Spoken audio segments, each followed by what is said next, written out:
2 Samuel pasal 12 ayat 1-25. Natan memperingatkan Daud sehingga Daud menyesal. Tuhan mengutus Natan kepada Daud. Ia datang kepada Daud dan berkata kepadanya, "Ada 2 orang dalam suatu kota, yang seorang kaya, yang lain miskin. Si kaya mempunyai sangat banyak kambing domba dan lembu sapi. Si miskin tidak mempunyai apa-apa selain dari seekor anak domba betina yang kecil, yang dibeli dan dipeliharanya. Anak domba itu menjadi besar padanya bersama-sama dengan anak-anaknya, makan dari suapnya dan minum dari pialanya dan tidur di pangkuannya, seperti seorang anak perempuan baginya. Pada suatu waktu orang kaya itu mendapat tamu, dan ia merasa sayang mengambil seekor dari kambing dombanya atau lembunya untuk memasaknya bagi pengembara yang datang kepadanya itu.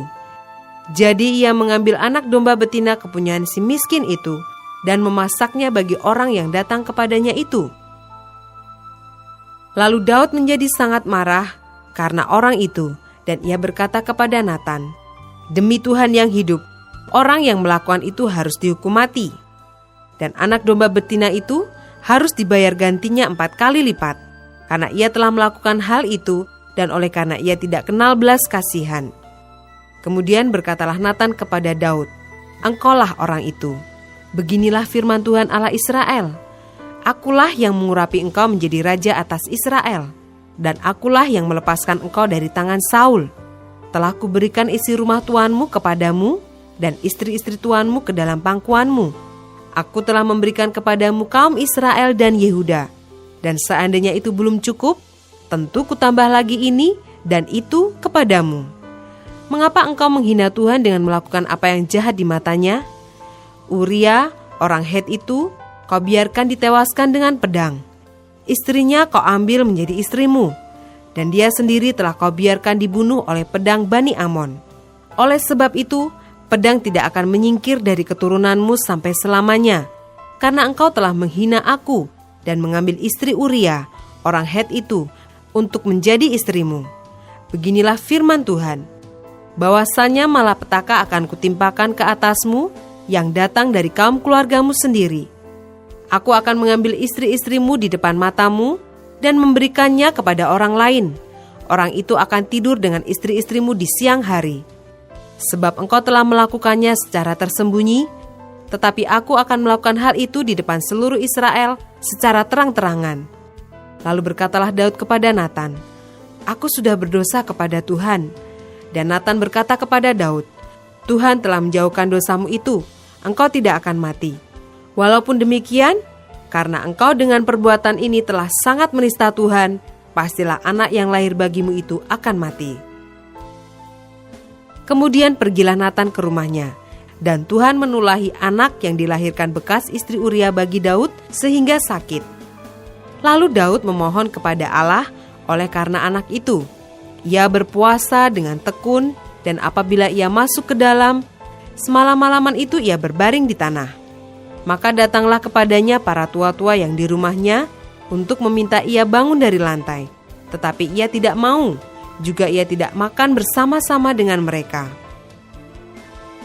Pada hari yang ke-7, matilah anak itu, dan pegawai-pegawai Daud takut memberitahukan kepadanya bahwa anak itu sudah mati. Sebab mereka berkata, "Ketika anak itu masih hidup, kita telah berbicara kepadanya, tetapi ia tidak menghiraukan perkataan kita. Bagaimana kita dapat mengatakan kepadanya, anak itu sudah mati? Jangan-jangan ia mencelakakan diri." Ketika Daud melihat bahwa pegawai-pegawainya berbisik-bisik, mengertilah ia bahwa anak itu sudah mati. Lalu Daud bertanya kepada pegawai-pegawainya, "Sudah matikah anak itu?" Jawab mereka, "Sudah." Lalu Daud bangun dari lantai, ia mandi dan berurap dan bertukar pakaian. Ia masuk ke dalam rumah Tuhan dan sujud menyembah.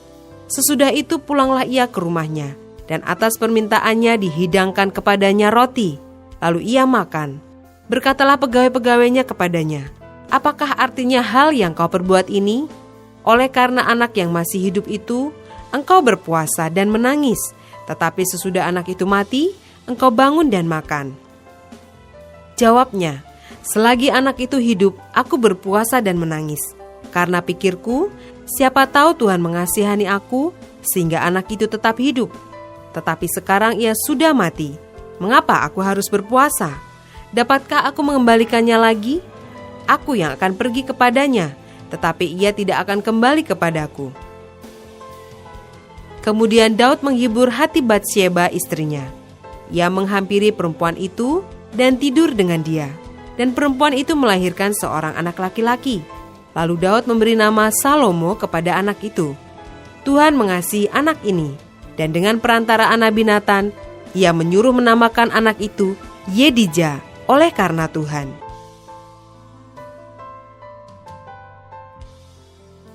Ayat 26-31. Perang melawan Bani Amon berakhir. Yoab berperang melawan Raba, kota Bani Amon, dan ia merebut kota kerajaan.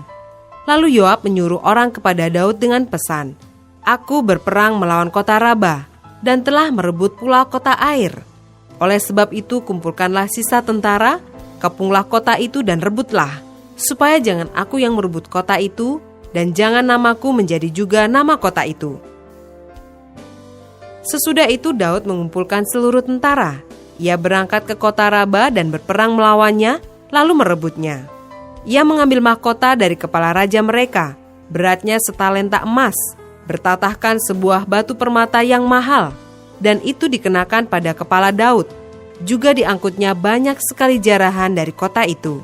Penduduk kota itu diangkutnya dan dipaksanya bekerja dengan gergaji, penggerek besi, dan kapak. Juga dipekerjakannya mereka di tempat pembuatan batu bata. Demikianlah juga diperlakukan Daud segala kota Bani Amon. Sesudah itu pulanglah Daud dengan seluruh tentara ke Yerusalem.